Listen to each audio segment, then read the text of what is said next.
There are mysteries that fade with time, and there are those that only grow stronger the longer we stare into their smoke. Christmas Eve, 1945, a peaceful home in West Virginia. 10 people asleep, 5 never seen again. What happened inside that house that night defies logic, science, and reason itself. No remains, no sound, just fire and silence. Tonight, we reopen the case of the Sodder children, a disappearance that haunts history, bending the line between life, death, and the unknown. Was it fate, or something far darker, hiding in the ashes? As you listen, imagine the scene: snow falling outside, a mother's screams echoing into the cold, and somewhere in the distance, the faint sound of children's laughter that should not exist. You're watching #MysteryVault80, where every unsolved story is a door waiting to be opened. Make sure to subscribe, like, and share this video so more seekers can join our growing circle of mystery lovers. Comment below what you believe. Was it fire, fate, or something not of this world? Because tonight, we search not only for answers, but for meaning in the shadows of history. Let's unlock the vault. The night the fire began, it was Christmas Eve, 1945, in the small town of Fayetteville, West Virginia, a quiet coal mining community where families gathered around fireplaces and trees glittered in the windows. For the Sodder family, the night had started like any other holiday. George and Jenny Sodder lived in a 2-story wooden home with their 10 children. They were well known in town, hard-working, close-knit, and deeply protective of one another. That night, the older children had stayed up late, laughing and opening small presents, while their parents and younger siblings drifted off to bed. But by 1 a.m., joy turned to terror. Jenny Sodder woke suddenly to the smell of smoke, thick, choking, and coming from the attic area, where some of the children slept. She screamed for her husband, George, as flames began licking through the hallway. They rushed to gather the children and escape into the cold night air. Outside, chaos reigned. The fire spread faster than anyone could understand, a roaring inferno devouring the wooden house in minutes. George and Jenny, standing barefoot in the snow, realized only 4 of their 10 children were with them. Maurice, Martha, Louis, Jenny, and Betty, the youngest 5, were still inside. George tried desperately to go back. He smashed a window, slicing his arm. He ran toward his truck to pull it closer, but the engine wouldn't start. He dashed to the rain barrel for water, but it was frozen solid. Desperation turned to disbelief as he realized he could do nothing but watch. The family screamed their children's names into the flames as the roof collapsed. Within 45 minutes, the house was reduced to blackened ash. By dawn, the Fayetteville Fire Department finally arrived, not with sirens and speed, but hours later, long after the flames had burned out. They searched the ashes for the remains of the missing children, but there were none. No bones, no bodies, nothing but faint traces of burnt wood and melted appliances. Officials suggested the fire was caused by faulty wiring, but George disagreed.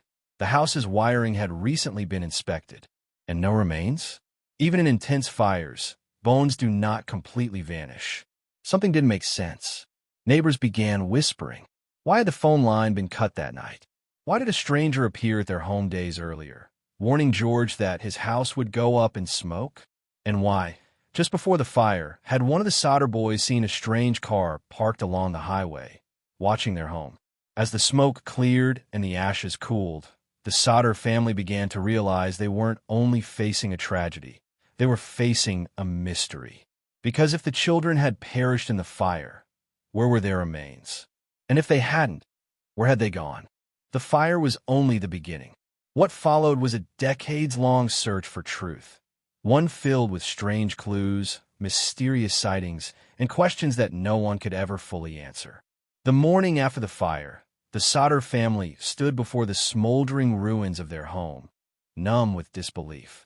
Smoke still rose from the ashes as the December wind cut through the charred remains of what had once been filled with laughter and warmth. Neighbors gathered silently. The tragedy had struck deep, 5 young children gone on Christmas morning. But even among the grief, something felt wrong. Jenny Sodder couldn't accept what she saw, or rather, what she didn't see. No bones, no teeth, no trace of her children in the ashes. She had read that in other fires, even intense ones, the skeletal remains of victims were always found, sometimes small fragments, sometimes nearly whole. But here, nothing. The ash was sifted, searched, and combed through, but no remains were ever recovered. When the Fayetteville fire chief, F.J. Morris, arrived, he reportedly told the family that the fire must have been so hot it cremated the bodies completely. But Jenny knew that couldn't be true. She later conducted her own experiments, burning animal bones in her stove for hours, and even after intense heat, fragments always remained. So where were the remains of her children? Even more troubling were the strange inconsistencies that began to surface almost immediately. The phone line had been cut. Investigators discovered that the Sodder's telephone line wasn't burned through. It had been deliberately sliced. Someone had severed it before or during the fire, cutting off any chance for the family to call for help. The ladder was missing. The family always kept a ladder propped against the side of the house, easily accessible in case of emergencies. That night, when George ran to get it, it was gone. Days later, a neighbor found it tossed down an embankment nearby, far from where it should have been. The trucks wouldn't start. George's 2 coal delivery trucks, in perfect working order just a day before, suddenly refused to start during the fire. Later, mechanics found nothing wrong with them. And then came the reports, sightings, sounds, and suspicions that would push the mystery deeper. A telephone operator confirmed that someone had called the Sodder home around midnight, asking for a wrong number. When Jenny hung up, she noticed all the lights were still on and the doors unlocked. Odd, since she thought the children had gone to bed. A few neighbors recalled seeing a man watching the house the day before the fire, sitting in a parked car along the road. Another witness said they saw bright lights moving toward the mountains around the same time the fire broke out, as if something was being carried away or dropped from the sky. To the local authorities, it was just an unfortunate accident. But to George and Jenny, this was the beginning of something far more sinister, a web of clues and contradictions that no official explanation could untangle. They weren't ready to let go. Not without answers. Not without proof. Over the next weeks, the Sodders began to gather evidence on their own, knocking on doors, questioning neighbors, and writing letters to anyone who would listen. They weren't just grieving parents anymore. They were detectives in their own tragedy. If this was just a fire, then why were so many things deliberately placed in motion to silence the Sodders that night? The deeper they searched, the more the line between accident and conspiracy began to blur. Weeks passed after the Christmas Eve fire, but George and Jenny Sodder refused to let their grief turn into silence.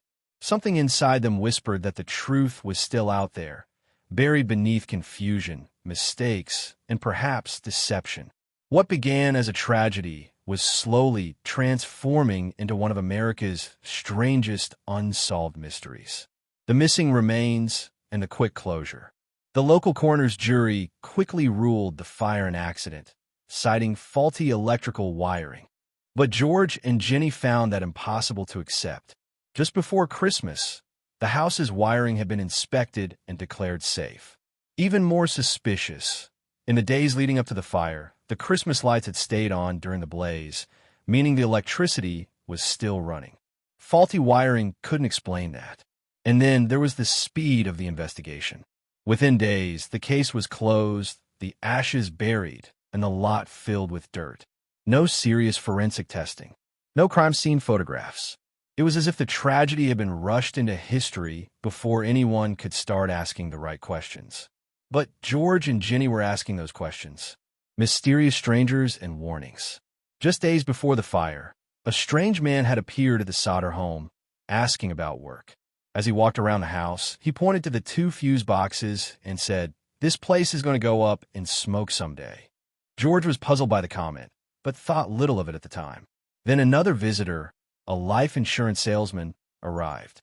When George declined to buy, the salesman grew angry, reportedly shouting, "Your house will go up in smoke, and your children will be destroyed. You'll pay for what you said about Mussolini." That threat hit hard.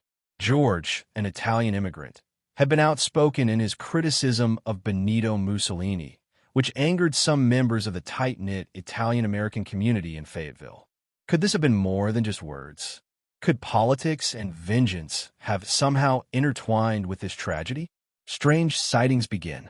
In the weeks after the fire, witnesses began to report sightings of the missing Sodder children. A woman working at a Charleston motel claimed she saw 5 children matching their description, accompanied by 2 unfamiliar adults. The group checked in late at night and spoke in what sounded like Italian. Another witness, a waitress, recalled serving them breakfast and noticing how nervous the children appeared, as if afraid to speak. There were also letters sent to the family, and signed notes saying the children were alive and being cared for by distant relatives or taken overseas. Each clue pulled George and Jenny further from closure and deeper into obsession. The billboard and the private investigation. In 1949, the Sodders decided they would no longer rely on local police. They hired C.C. Tinsley, a private investigator, and began spreading word of the mystery themselves. George erected a large billboard near the site of their former home, a haunting black and white sign showing the faces of the 5 missing children and the words, 5 children missing after fire December 24th, 1945. What was their fate?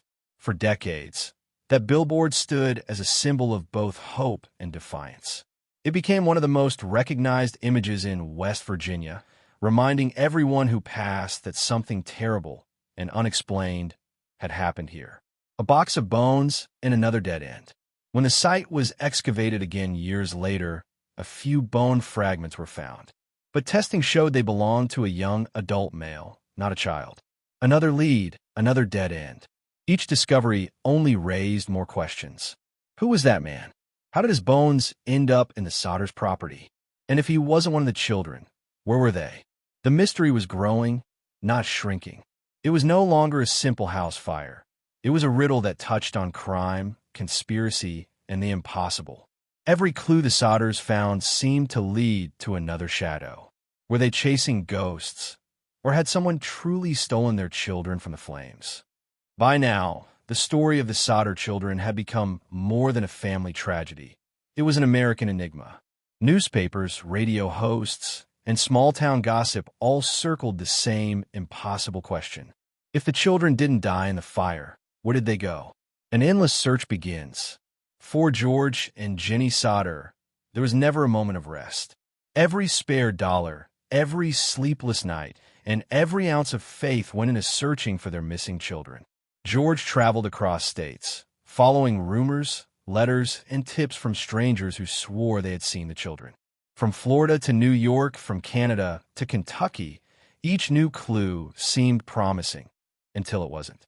He carried photographs of his 5 lost children in his pocket and would often approach strangers who resembled them, asking softly, "Have you seen these faces before?" It became a lifelong mission and a heavy curse. A woman on a train. One of the most chilling stories came from a woman who claimed she saw the missing Sodder children the morning after the fire, peering out of a car window as it passed through Fayetteville. She said she recognized their faces from the newspaper and remembered something odd. They didn't look scared, just confused. Who were the adults in that car? No one ever found out. The mafia theory. Then came one of the most disturbing theories, that organized crime may have played a role. George's outspoken political views, especially his anti-Mussolini stance, had angered certain Italian-American circles during World War II. Rumors whispered that the Sodder children might have been taken by individuals connected to the Italian mafia, perhaps as revenge or warning to silence George. This theory seemed far-fetched, but certain details made people wonder. Why were no bodies ever found, despite the fire supposedly burning the entire house? Why did witnesses see a man stealing a block-and-tackle truck near the scene that night? Possibly the same one used to cut the Sodders' phone line before the fire began. Coincidence? Or careful planning? The ladder, the truck, and the cut phone line. In every unsolved mystery, small details hold the biggest weight. The ladder that the family always kept by the side of the house was missing the morning after the fire, later found thrown down an embankment. 2 of George's trucks, which had worked perfectly the day before, refused to start that night, almost as if they'd been sabotaged. And the phone line to the Sodder house? It wasn't destroyed by the flames. It had been cut deliberately. Jenny's nightmares and the strange letter. Years later, Jenny began to have recurring dreams, vivid, haunting visions of her children calling out to her from far away. But then came something real, a letter postmarked Kentucky, 1967. Inside was a photograph of a young man who bore a striking resemblance to Louis Sodder, one of the missing boys. On the back of the photo, in neat handwriting, were the words, "Louis Sodder, I love Brother Frankie. Illo boys, a 90132 or 90,135. The Sodders sent the photo to the authorities, but no one could trace the address or the meaning behind the code. Was it a cruel prank or a message from someone who knew the truth? George and Jenny eventually enlarged the image and hung it above their fireplace, hoping that one day someone would recognize the face and bring them the answers they've been waiting decades for. A lifetime of searching. As the years went by, George's health declined. He continued the search until his final days, driving across the country, knocking on doors, and chasing every whisper. Jenny, dressed in black for the rest of her life, kept the lights burning in her home every night, just in case her children found their way back. The Sodder case had now spanned generations, and still, no resolution was in sight. Suggested closing narration for Chapter 4. Each clue brought more confusion. Each hope ended in heartbreak. But the Sodders refused to let time bury the truth. What happened to their 5 missing children? And why did so many seem determined to hide it? Nearly 80 years have passed since that Christmas Eve in 1945, but the story of the Sodder children still refuses to fade into history. It lingers in family photo albums, in whispers across Fayetteville, and in the unanswered pages of America's most haunting mysteries. The billboard that wouldn't let the town forget. In the early 1950s, George and Jenny Sodder took one final, desperate step to keep their children's story alive. Along Route 16, near their home in Fayetteville, they built a massive billboard. It showed the faces of their 5 missing children with bold letters reading. What was their fate? Kidnapped? Murdered? Still alive? Beneath, a $10,000 reward was offered for any information leading to their discovery. Drivers from across West Virginia and beyond stopped to stare. Some took pictures, others whispered theories, but no one could give answers. For nearly 40 years, that billboard stood as both a memorial and a challenge. A haunting symbol of parental love, refusing to die. Theories that refuse to rest. To this day, experts and online sleuths continue to debate what truly happened that night. Let's revisit the leading theories, each as unsettling as the last. 1. Accidental fire theory. The official ruling declared the fire accidental, likely caused by faulty wiring. But the evidence doesn't fit. The phone line was cut. The ladder moved. The trucks sabotaged. Even modern fire experts agree that a blaze hot enough to incinerate 5 bodies, yet leave the basement items intact, is virtually impossible. So if not an accident, what was it? 2. Kidnapping and cover-up. Some believe the Sodder children were kidnapped and the fire staged as a distraction. Witnesses claim to have seen them alive. A woman at a Charleston hotel, a waitress in a nearby town, a neighbor who said a car sped away from the area just as the fire began. If true, this means multiple people would have had to be involved in the abduction, arson, and subsequent cover-up, a horrifying thought for a small West Virginia town. 3. Mafia retaliation theory. As discussed earlier, George Sodder's outspoken criticism of Benito Mussolini and the Italian regime may have angered powerful groups. Some speculate the fire was meant as a warning, and the children were taken alive as leverage. If so, why were they never returned? Why were they never found, even after decades of searching? 4. Supernatural or paranormal theories. Over time, the case took on an almost supernatural air. Locals claimed the fire was cursed. Others believed the children were victims of some bizarre experiment or secret operation. Online, some still whisper that the strange lights seen over the mountains that night could have been UFO activity, connecting the Sodder case to early post-war abduction myths. Far-fetched? Maybe. But every logical explanation has failed, and mystery has filled the silence. The family's final years. George died in 1969, his heart broken, still searching. Jenny followed in 1989, after decades of keeping the lights burning in the window, a silent signal to her missing children. After her passing, the billboard was finally taken down. All that remains today is a small plaque at the site, quietly honoring the lost. But even death could not end the search. The surviving Sodder children, and later their descendants, carried the investigation into the modern era. DNA testing, forensic review, and renewed appeals for tips. Yet still, nothing definitive has ever surfaced. Legacy of a mystery that wouldn't die. The Sodder story endures because it touches something deeply human. The unbreakable bond between parents and their children, and the torment of not knowing. How do you bury someone when you don't know if they're dead? How do you stop searching when there's even a 1% chance they're alive? That pain became the Sodder's legacy, a flame that refused to go out, long after the fire turned to ash. The disappearance of the Sodder children remains one of America's most enduring unsolved mysteries. Was it a tragic accident, a criminal act, or something beyond our understanding? The answers lie somewhere between memory, myth, and the silence of time. But one thing is certain. Until truth is found, the story will keep burning in the shadows of West Virginia. If this story gripped you the way it did us, hit that like button, subscribe to Dark Truth 25, and share this documentary to keep the memory of the Sodder children alive. We uncover new real-life mysteries every week, stories that deserve to be heard. Stay curious, stay aware, and we'll see you in the next investigation. As the weeks turned into months after the fire, Fayetteville, once a quiet mining town nestled in the mountains of West Virginia, began to change. What was once a community united by tragedy soon grew divided by fear and silence. People stopped talking about the fire. Neighbors who once stood beside the Sodders during the investigation began to look away when George passed by. Even friends who had offered help in the early days now avoided the topic altogether. Why? George believed he knew the reason: fear. The political shadow over the Sodders. In the 1940s, Fayetteville was home to a large Italian-American population. George, an immigrant from Sardinia, had built a good life there, but he was outspoken, fiercely independent, and unafraid to voice his opinions. He had spoken out publicly against Benito Mussolini, the Italian dictator who had supporters even among some local business owners.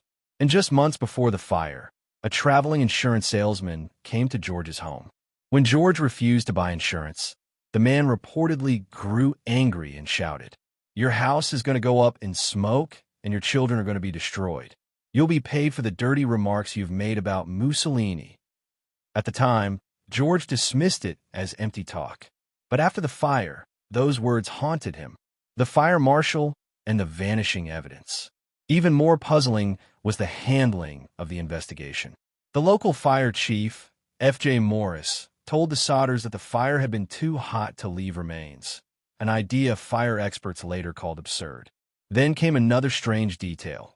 Morris claimed he found a heart among the ashes and buried it in a metal box near the site. But when the box was later dug up, it contained nothing but fresh beef liver, untouched by flame. Why would a fire chief fake evidence of a human organ? Was it a bizarre attempt to comfort the family? Or something more suspicious? The investigators who looked away. When the Sodders demanded a deeper investigation, state officials refused. The coroner's jury ruled the cause accidental, and the case was closed within weeks. Even after new evidence surfaced, no one reopened it. Letters, appeals, and legal petitions sent by the Sodders went unanswered. George later said it felt like the entire system had turned its back on them. And maybe it had. Some theorists believe that powerful local figures, possibly connected to the salesmen or to organized crime networks in nearby towns, pressured authorities to suppress further investigation. To this day, no one has been able to prove or disprove that theory. The Silent Town. By the 1950s, the Sodders were seen as obsessed. Locals whispered that George and Jenny couldn't accept reality. Children who grew up near Fayetteville were told not to mention the case, or even to drive near the remains of the house. The silence became a second grave. But George and Jenny refused to stay quiet. If no one would help them, they would tell the story themselves through flyers, letters, and eventually that massive billboard that would make their family famous across America. For some in Fayetteville, the fire was a tragedy best forgotten. But for the Sodders, forgetting meant betrayal. As the town tried to move on, the family dug deeper into secrets, corruption, and perhaps something far more sinister than a fire on Christmas Eve. As George and Jenny's search deepened, one theory began to overshadow all the others. That the fire at the Sodder home wasn't an accident at all, but a warning, a message. And the people behind it were far more dangerous than anyone dared to imagine. An unwanted enemy. Before the fire, George Sodder had been known across Fayetteville as a hard-working, self-made man.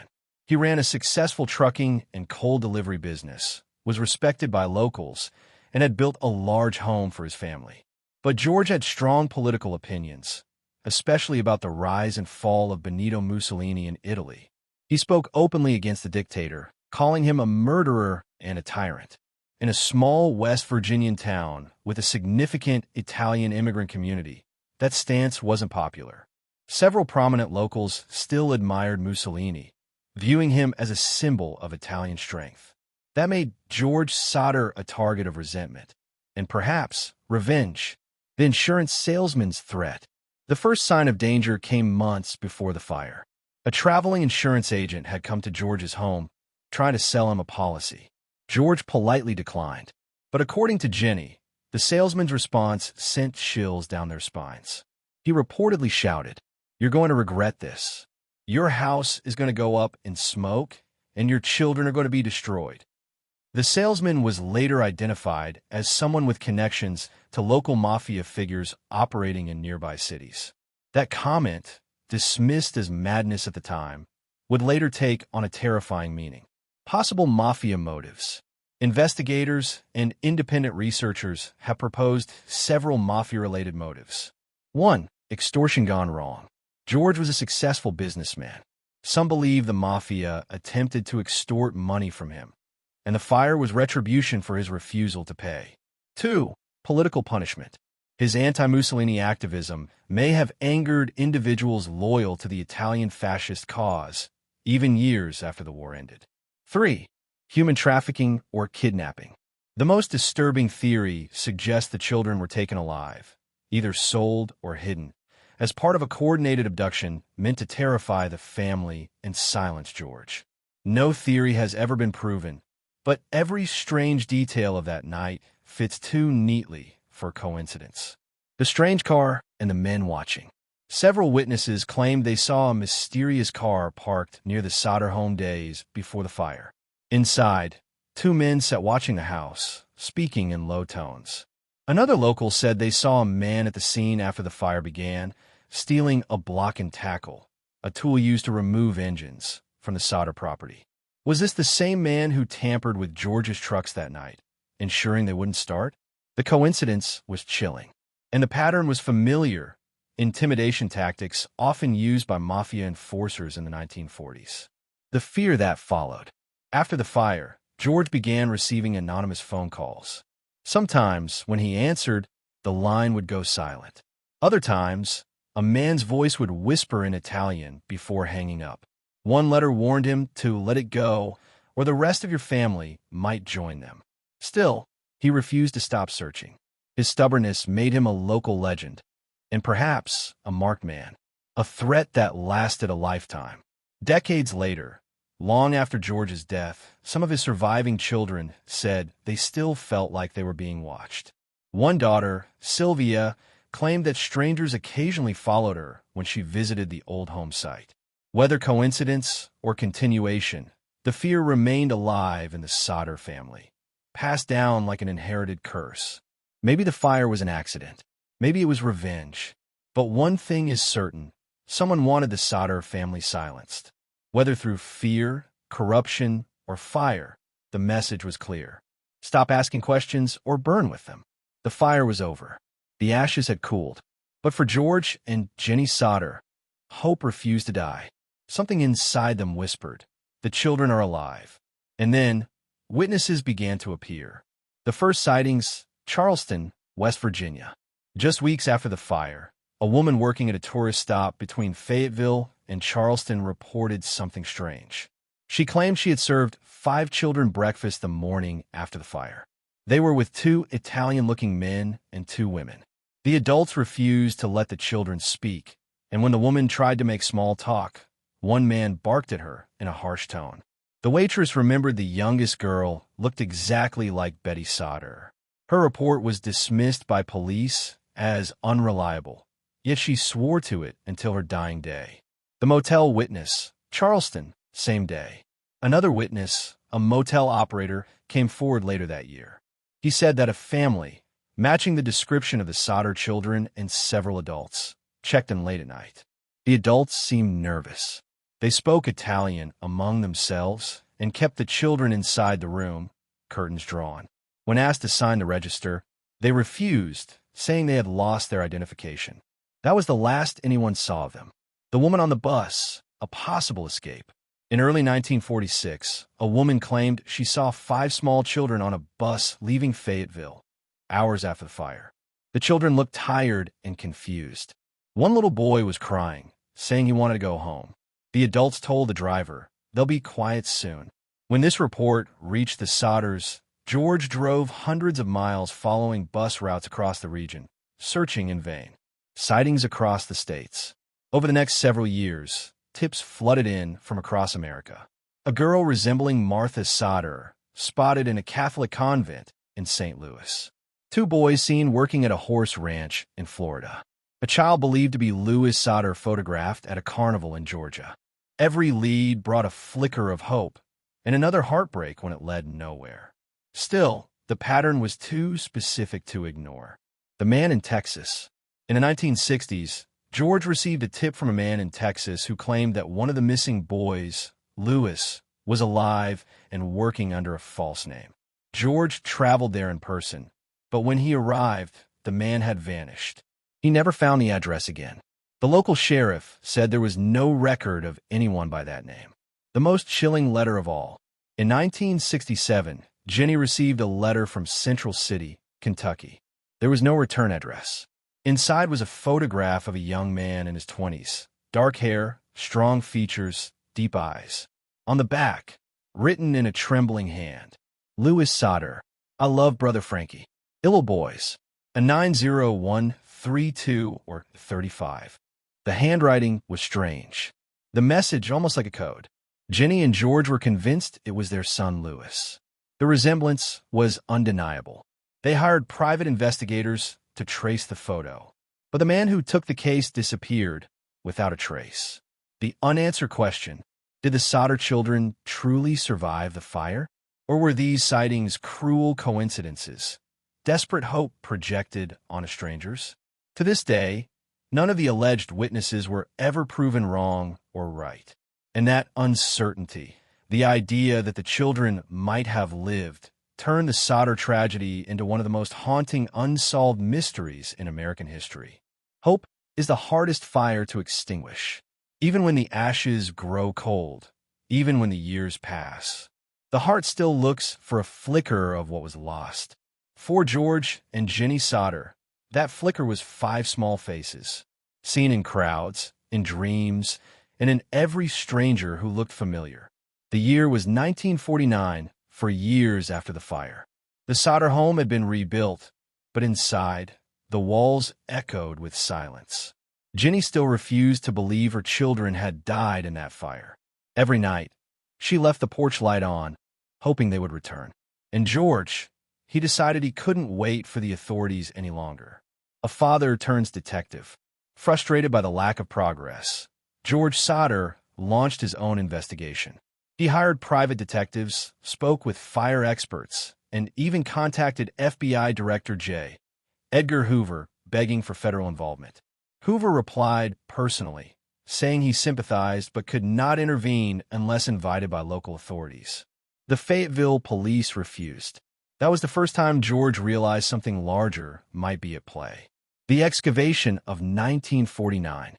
Determined to uncover evidence, George persuaded investigators to excavate the site of the fire.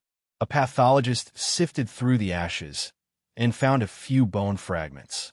At first, George's heart leapt, but then came the shocking result. The bones belonged to a person aged 17 to 22, far older than any of the missing Sodder children. And worse, there were too few bones to represent even a single body. This confirmed what Jenny already believed. The children did not die in that fire. The billboard that haunted America. By the early 1950s, the Sodders decided to make their search public. On Route 16, just outside Fayetteville, they erected a massive billboard with photos of their 5 missing children. It read, "What was their fate? $5,000 reward for information about our children." The fire was not accidental. The haunting images of the smiling children became a national phenomenon. Travelers from all over the country saw it, wrote letters, and sent tips. The billboard stayed up for nearly 4 decades, a silent monument to the family's refusal to give up. The missing investigator. Among the private investigators the Sodders hired was a man named C.C. Tinsley, who discovered a disturbing detail. A member of the original coroner's jury, the group that declared the fire an accident, was a local insurance agent who had once threatened George Sodder after he criticized Mussolini, the Italian dictator. That man had reportedly told George, "Your house will go up in smoke, and your children will be destroyed." When the fire happened, George remembered those words all too well. And not long after Tinsley's discovery, the investigator vanished, leaving no forwarding address. Another mystery inside the mystery. Years of searching. Throughout the 1950s and 1960s, George and Jenny followed every lead they could find. They traveled across the United States and Canada, corresponded with psychics and self-proclaimed mediums, and even posted missing person flyers in Italian newspapers, hoping the children had been taken overseas. Each new lead was met with hope, and each dead end brought fresh heartbreak. But George never gave up. A father's final journey. In 1969, at the age of 73, George Sodder passed away, still believing his children were alive somewhere. Jenny continued the search alone, keeping the billboard up and the porch light burning every night until her death in 1989. When she passed, that light, symbolic of hope, had burned for over 40 years. The billboard comes down. After Jenny's death, the remaining Sodder children decided to take down the billboard. They replaced it with a small memorial plaque, a quiet reminder that some answers never come, and some wounds never heal. To this day, visitors who travel along old Route 16 still remember that towering sign with the faces of 5 lost children, a sign that asked a question no one has ever answered. For most, the fire was an ending. For the Sodder family, it was the beginning of a lifetime of searching. The billboard stood not just as a plea for truth, but as a monument to love, a message to 5 missing children that home was still waiting, lights still burning, and hearts still hoping. For nearly 80 years, the disappearance of the Sodder children has remained one of America's most perplexing unsolved mysteries. It's a story filled with strange coincidences, contradictions, and emotional endurance, one that blurs the line between tragedy and conspiracy. And though time has passed, the central question still lingers in the air of Fayetteville, West Virginia. What really happened on that Christmas Eve in 1945? 1. The official explanation, a tragic house fire. The simplest theory, supported by early investigators, is that the Sodder children died in the blaze, their remains destroyed by intense heat. But this explanation doesn't hold up to modern scrutiny. Experts agree that a typical house fire cannot completely incinerate human bones, especially when household items like appliances and furniture survive the flames. Fire temperatures rarely exceed 1,500 degrees Fahrenheit, far below the 2,000 degrees Fahrenheit required to reduce bones to ash. And with no trace of remains, no odor, and no physical evidence, the accidental fire theory collapses under its own weight. 2. The kidnapping and conspiracy theory. Another theory, the one George and Jenny firmly believed, suggests the children were kidnapped. In the weeks before the fire, several strangers visited the Sodder home. One man offered to sell the family life insurance, warning that George's criticism of Mussolini would end badly. Another stranger was seen watching the children closely, pretending to look for work. Many believe these visits were scouting missions, part of a plan to abduct the children and silence George's political views. The cut phone lines, missing ladder, and tampered trucks support this idea. It's even rumored that the children were taken by force, driven away from the scene before the fire began. But if true, who orchestrated it? And why were the children never found, even decades later? 3. The Mafia connection. In the 1940s, organized crime had a presence across parts of West Virginia. George's outspoken criticism of Benito Mussolini, the Italian dictator, made him a target among pro-Mussolini Italians, including some suspected of Mafia ties. According to this theory, the fire was a message, a warning for George to stay silent. The children may have been taken away, possibly raised under new identities, their memories of the night buried with time. While no hard evidence links the Mafia directly, several details, like the threatening insurance agent and the town silence, keep this theory alive. 4. The witness sightings. Children seen alive. Multiple eyewitness accounts claim to have seen 5 children matching the Sodder's description in the days and weeks after the fire. A woman in Charleston, about 50 miles away, saw a carload of children the morning after the fire. A motel manager in South Carolina claimed a woman checked in with several quiet, Italian-looking children.